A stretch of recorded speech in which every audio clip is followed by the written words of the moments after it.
Hello there. Today I'm going to be talking about an anime that I really enjoyed called Another. And it was really enjoyable. I know, what a shocker. But no, what really got me about it was just how it really kind of scratched an itch for me personally. Because at the time when I started watching it, I really wanted kind of a mature, darker horror anime. And it's not necessarily horror, it's more supernatural, but they're very close in that sense. And it really just kind of gave me what I wanted, even if it wasn't exactly what I wanted. You know, it's kind of like you want vanilla ice cream, but they only have chocolate, and you still enjoy it. So that's how it basically was for me. Anyway, moving straight into the plot. Basically, the story mostly centers around the protagonist Koichi Sakakibara, who starts off with a collapsed lung, and he moves to a new town, and the town is kind of superstitious-ish. It's a very rural society, a suburb actually, and he really doesn't know how to what's going on. Everything seems really kind of normal, almost quaint. But what I think the anime does almost really well and really underuses it is creating these kind of really normal moments, but there's something just off about them. And I think it's mostly the ambient music, even though most of the time it's very low. Like, it should be like, the volume for it should be a little bit higher, but it's almost like too low for it to really register. And it's just like looking down an empty hallway in that anime is like one of the scariest things, and there, no one even has to die, and there doesn't have to be like any kind of sudden shift or movement. The buildings don't have to fall down. It's just very unsettling, and I think that's really the strength of the anime overall. Anyway, so while he's in the hospital room, Koichi, he's visited by Izumi Akazawa and Tomohiko Kazami, two people from the student council. There's a third one there, but I can't really remember her, and she doesn't really do that much anyway. I think it's Yukari Sakura guy, but I can't remember. Anyway, so what happens first, however, is they just kind of introduce themselves to him and, try to be friendly and things like that. And it's very, obvious from the start off that they're kind of leaving something out, like whether it's a very important piece of information. And he's very unsure of why they're there when they come to visit him in the hospital. But, he is rather lonely, and not necessarily like overtly lonely, as in, please don't leave me. More in just a, hey, you want to talk? kind of way. And so that's what, it was very relatable in that sense. If you've ever been just waiting in a waiting room for a long time and, suddenly someone else walks in and starts waiting with you, you might try to start a conversation with them. And that's really kind of where his loneliness level is at. So anyway, one night while at the hospital, he decides to go for a walk or some kind of weird thing like that. He kind of actually makes friends with the nurse or whatever, because they both have a kind of enjoyment for horror novels. Anyway, so while he's walking around the hospital, he runs into Mei Misaki, and she has an eye patch over her left eye, and he kind of assumed, or at least, I don't know, for me when I was watching it, it just felt like, that eye patch was why she was there. But yet for some reason she was going down to the bottom floor in the basement. And it was kind of funny because I don't know how to read Japanese. I don't know anything about the language pretty much.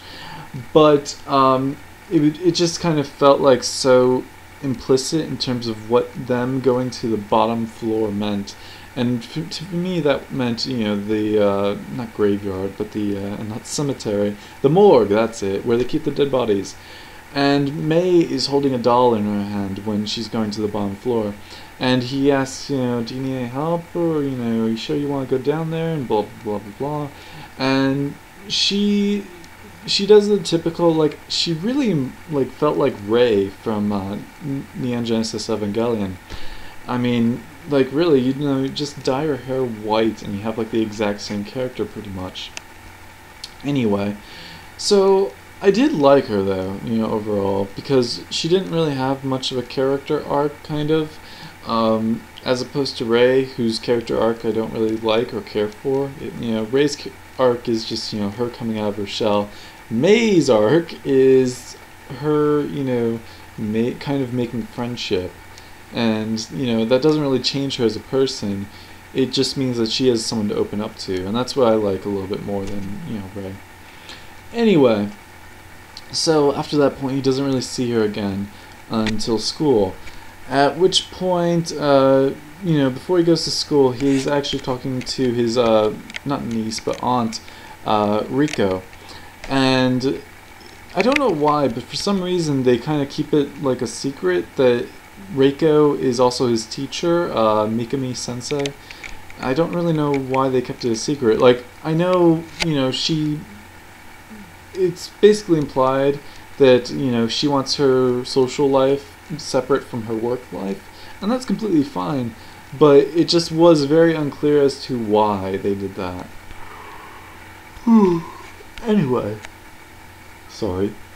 So, yeah, it just didn't really make sense as to why, they had her act so differently. And it wasn't even that she acted differently necessarily, as it was that she just kind of, it didn't really make a difference, in my opinion, in terms of the overall story. There is one time it makes a difference, but I'll touch on that later, hopefully. Anyway, so as things go on, things seem very unsettling and things and sort of like that. And it's, it's really great at setting up the tone. And then all of a sudden, in about episode 3, I think it is, when Koichi is talking to Mei, Yukari Sakurai, one of the women who I believe visited him in the hospital, she sees them talking, or at least standing next to each other. And basically you're supposed to avoid Mei for reasons kind of undisclosed to the audience at this point. And so she ends up walking the other way or whatever, out of the building. And she ends up tripping on the stairs, and umbrella goes through her throat, the pointy part, and she dies. And people are kind of wondering, like, why did she go the long way or something like that? Even though it really didn't, make much of a difference. I mean, granted, you never really get a layout of the school necessarily. But, whatever. I like that kind of detective aspect. Like, this is very detective light. And it's kind of, the detective part, there is kind of a mystery aspect to it. But it's kind of a mystery in the same sense of Girl with a Dragon Tattoo. The American version. I haven't seen the Swedish version. But, like, with the American version, you really can't tell who did it until they, show the picture of the 30-year-old guy, and they shove in, like, all these characters, so you don't really know who is who. And so it just, it's kind of a lost opportunity for it to be a mystery. It's not really a mystery at that point. It's, you watching the characters and waiting for them to say, oh, this guy did it. And so that's mostly the detective aspect of it. So with that said, the way they deduce that, what's her name? Yukari died was because she saw Koichi with Mei. And Koichi has been kind of getting close with Mei because he sees, people not really talking or paying attention to her, and he kind of wonders why. And he starts getting the feeling that, maybe she's not there. And they do, as I said earlier, they do a great job of making things unsettling, where you don't really know where you're standing in the story. Anyway, so with that said,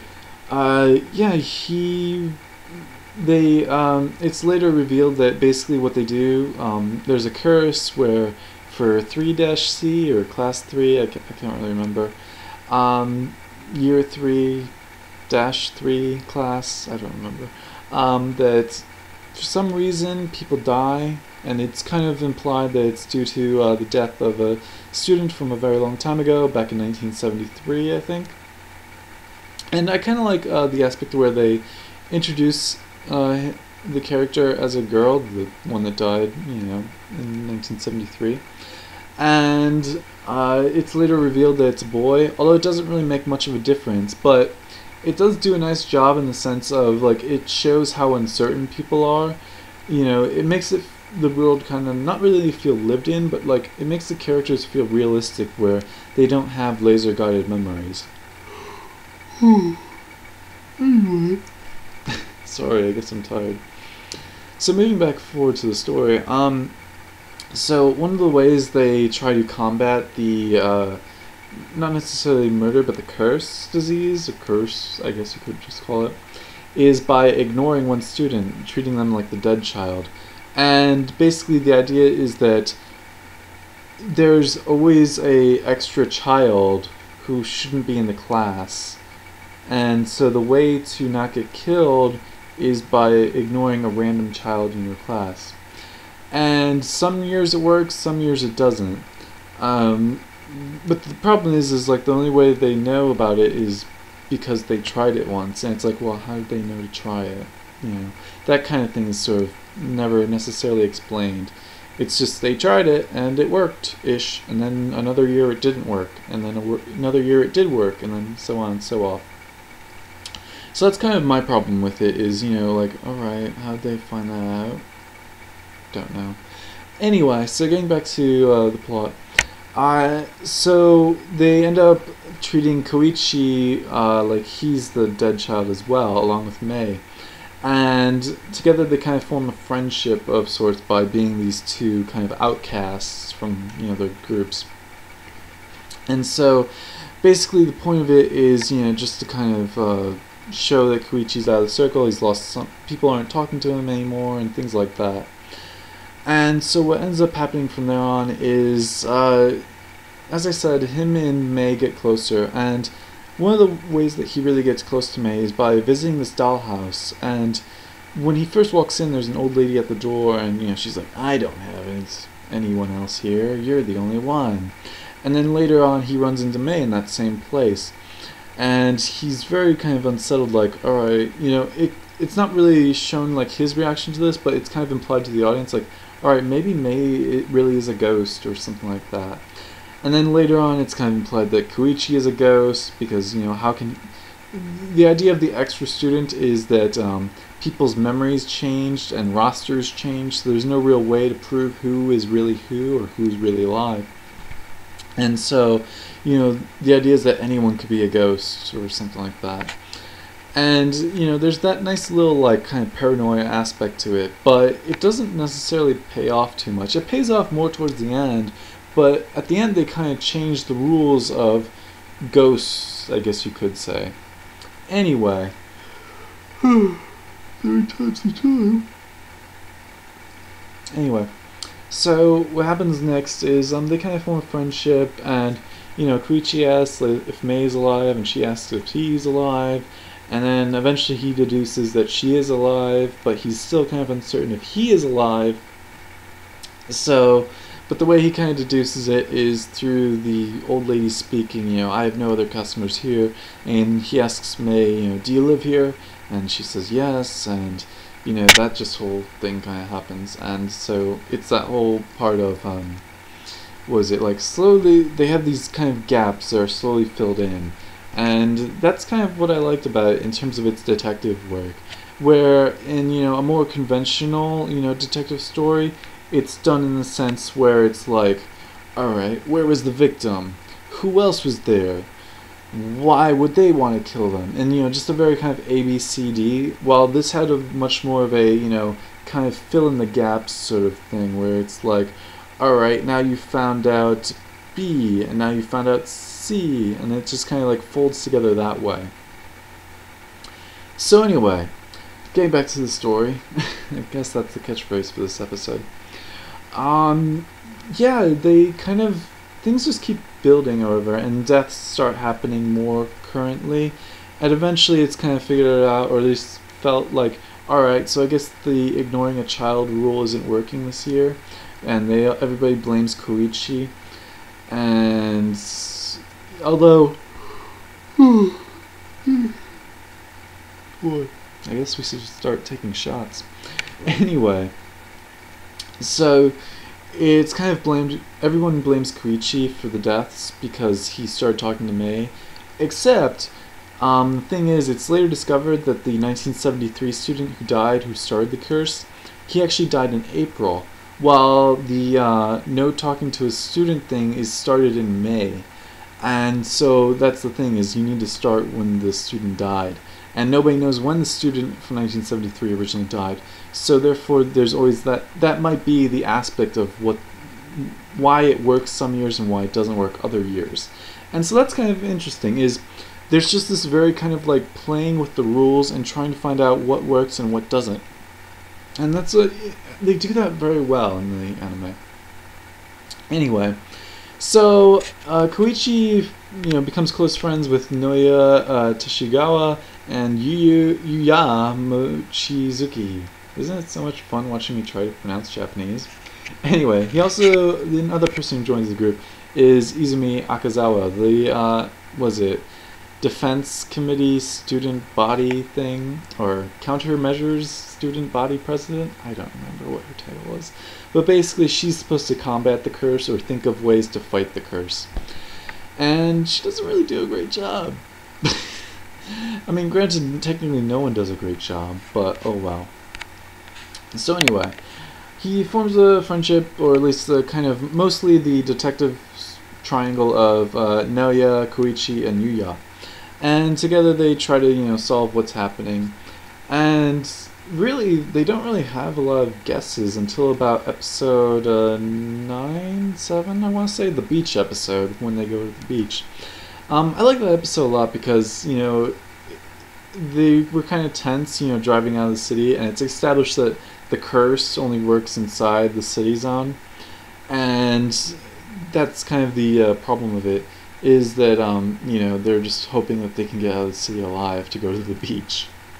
Anyway, they end up getting to the beach and, having a fun time until one student kind of just sort of gets hit by a boat and gets chopped up by the rudder. And everybody's like, oh no, the curse is even active here, but it's later established that he hit his head, and they never really say what killed him. Like, yeah, they say hitting his head, but I mean, even if they had said something like brain aneurysm, that would have been a little bit appreciated, but whatever. That's too much work. So, no, I wouldn't be shocked if something was lost in translation from the, I always watch in English dubs and not subs, so that's just me personally. So I know I miss things from time to time in terms of the story, but, it's worth it, kind of. So anyway, yeah, so everybody's kind of afraid, although the one problem I have is I think they established what killed him, the bump on the head, from before he left. So, the idea that the curse is still active, it took time for him to die. I think they actually revealed that's what killed him before they go back to town. And so it's at that point it's like, well, why do they go back? Why not just take a 3-year vacation, or 1 year, I guess, because it only affects students in that year, I think. Although, here's one other problem. So it's established that his mother died. And by his, I mean Koichi's mother died during pregnancy, and it's established that she used to go to the school, and that it's kind of implied that she died because of the curse, except here's the problem. She was in the class of 1973. She died in 1983, and I believe that puts Koichi at 15 years old, because the anime takes place in 1998. So, alright, so she dies in 1973, but it's established as a rule that at least one family member of a student in the class dies per month. So, okay, that's 10 years. Alright, so 10 times 12, that means at least 120 people died. How big is this class? Like, I know families can get big. I mean, just mine alone has possibly 10-ish in it, I don't know. But just direct family members, and it's established that, sometimes more than one person can die in a day. So, just like, how many people, like, if it's just at least one person a month, how many people died total? I mean, at least 120 from, the 1973 class alone. So that's just like a little thing that kind of breaks my little immersion into the story. It's just, something I was thinking about. I was like, how long is this curse going to follow, and why did it take so long to enact? Anyway, going back to the story, what is happening? So when they're at the beach, a former student runs into them, and I think he was from class 1992, and he's like, "Wait, no!" When he sees the student who got chopped up by a boat die, he's like, "Wait, no! I found out how to stop the curse, and I told them. I left a message in the classroom." And, that's kind of the cliffhanger for that episode. In the next episode, it's established that they look around the classroom and they can't find anything.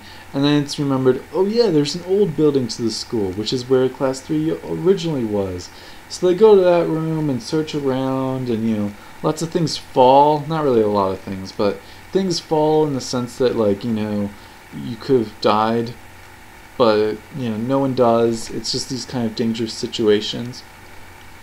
And so, it's, again, unsettling. You never really have a firm grasp of, safety in the anime, and I think that's one thing I really like about it. So, but anyway, after things fall down enough, they find a tape hooked up or taped to a locker, pull it down, untape it, and then listen to it. And one thing that's kind of funny is, alright, they're listening to it in school, and it's pretty much an open secret that the curse is active. Some people ignore it in other classes, and some people believe it deeply. But, so that's the thing is, alright, so they're students, and they're in, the radio room listening to the cassette on a cassette player. And so they stop or listen to it by, just pulling out the tape. Because a teacher was walking by and he checks the room, and it's established that when they pulled the tape out, the string, or I don't know, the magnetic strip, I guess you could call it, got pulled out too, and so they're just like, oh no, and it ripped. And it was just like, well, wait, isn't the magnetic string made out of wax? I mean, you'll just miss that little clip. Just tape it together and then play it. It's not perfect, but I mean, that's your best hope at this point. So that was just my little problem with it. But yeah, I know what they were trying to do. They were trying to set up the tension in terms of you not knowing what happens or what to do. But here's another little thing is, so the big reveal is that the way to stop the curse is by killing the extra student. Except you don't know who the extra student is. Okay. But so here's the problem. I was kind of expecting that. I don't know if it was spoiled for me, I just don't remember, but that's what I thought you did. That just seemed so common. Yeah, what you do is you find the extra student and you kill them. And I'm pretty sure it wasn't mentioned that directly beforehand in the series, but to me that just felt A, B, what's next? C. It just felt so obvious. It wasn't that big of a reveal. I was expecting more. And I actually ended up enjoying the flashback story setting of how he accidentally killed a student, and by he I mean the 1992 student killed the 1992 ghost. And I guess I should. Well, this isn't really important, but the way the ghosts are selected is it's a student who died from the curse in a previous year, except I believe the year can be from any year. 1996 can be a 1998. And so on and so forth. So anyway, with that said, the way they think they should stop the curse, the class at least, is by going to a shrine where the curse originally stopped in 1992. Because no one knows that what happened is the 1992 student killed the 1992 ghost. So they think oh, we're just supposed to go to a shrine and pray, and that'll solve everything. It doesn't quite work like that. So anyway, on what's his name? Koichi's first day at school, he ran into a student by the name of Ikyo Takabayashi. And Ikyo had a very weak heart, and Ikyo tried to explain to Koichi why he shouldn't talk to Mei and what was going on. Except he gets a heart attack right in the middle of trying to explain it to him. So Koichi doesn't get any information, and that's kind of what starts off him being the extra ignored student next to Mei. So anyway, when the class 3 goes to the shrine to pray, they end up staying actually at it is a hotel, but I want to say it's a convention center-ish? I can't remember. I know in the anime they say it's a former, like, not headquarters, but just like a place where a company would hold meetings, and then they abandoned it, and it's looked after by Keiko Namata and Kensaku Numata, I believe. And it's later on revealed that they are Takabayashi's grandparents, I believe, and that they're very sad or mad about him dying. So what they end up doing is trying to kill all the students, or at least Keiko, the grandmother, tries to kill all the students. And here's one of my problems with the anime is a lot of things kind of come out of left field, specifically the Keiko trying to kill everyone. Because Kensaku, when they show him being dead, his body is in a burning room and he's like crucified or something like that. I think his sternum is actually open, but I can't quite remember. I know there's knives or some sharp objects stabbed in him. And so it's, it's never, I guess you could say Keiko killed him, but it's never established why, like, did he not want to kill the students or what? So at this point, Tomohiko Kazami, he's the class president. He was also the one who visited Koichi Sakakibara in the first episode at the hotel. And so what ends up happening with him is that he finds the tape because Noya pushed him out of the building because Noya and him have been childhood friends, except he tried asking Tomohiko, like, give me proof that we've been friends forever and such. And, Tomohiko kind of just brushed him off, ignored him. And so Noya pushed him out of the building, thinking that he's the ghost. And by pushing him out of the building, I mean pushed him out of a window on the second floor. And so Tomohiko finds the tape of, if you kill the ghost, then you stop the curse. And so that was, it was basically really the only way for the anime to set up the tension into this kind of killing frenzy. Because, what is it? I believe it's Tomohiko or someone gets on the monitor, or not the monitor, the PA system, and says that Mei Misaki is the extra student or the ghost, and that if we kill her, we all live. So that starts off everyone trying to kill Mei, and Koichi believes that she is not the ghost student, so he tries defending her, and people tried killing him. And even Reiko, or Mikami Sensei, tries defending her.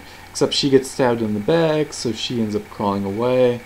And then, I don't know, 20 students die. They all had, like, little bit parts, but it's, like, literally, like, most of them were just, like, a sentence, and then they're dead. So, although this anime is very heavy on, like, kill 'em all concept, or kill 'em all attempt, it's almost, just a step above, people just seeing, random people die. So that's kind of my little problem with it.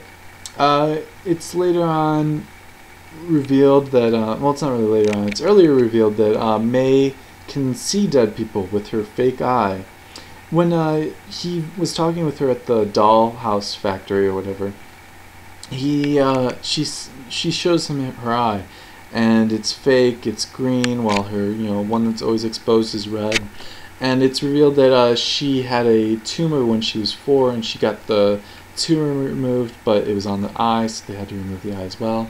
And so what her mother did was, her mother actually ended up making the doll's eye for her and putting her in her head, because her mother likes to make dolls. So anyway, that's that and such. So she reveals that with her left eye, it's the doll's eye, she can see dead people.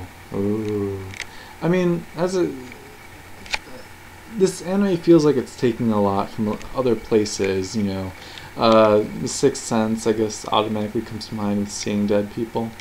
Although I wouldn't be surprised if they were inspired by something else. And so she reveals that Reiko, or Mikami Sensei, is actually the extra student, or the ghost. And that the way it worked out was, it wasn't that she was a student, it was that she was an extra teacher, so it's really just the extra member of the classroom that causes all the calamity and death. And so I believe Koichi ends up killing her? Yeah, I think so. It was Koichi and Mei, at one point both of them were like holding a sharp object over Reiko's head. And so, yeah, they kill her. and people stop dying. Although Tomohiko dies from being pushed out of a building and falling on the ground, and then Noya leaves like a tape, saying like be sure of the ghost, of who the ghost is if you try doing what he did. And yeah, there's just like all this kind of like little things where it's like, overall I think the entire encompassing story is great, but when you break it down, it's not that great. So really, this is, in my opinion, an anime where the whole is better than the sum of its parts. Or is it the parts are better than the whole? Or no, the whole's better than the parts. If you're trying to see something that really holds up all together, even the little things, this isn't really that great, but I definitely enjoyed it. If you want to see an anime that's not really horror, but more about gruesome deaths, this might be up your alley. But it's very great in that sense of you don't know what's going to happen next, who's going to die, how they're going to die, and it's great at keeping you at the edge of your seat. So anyway, that's it. Later.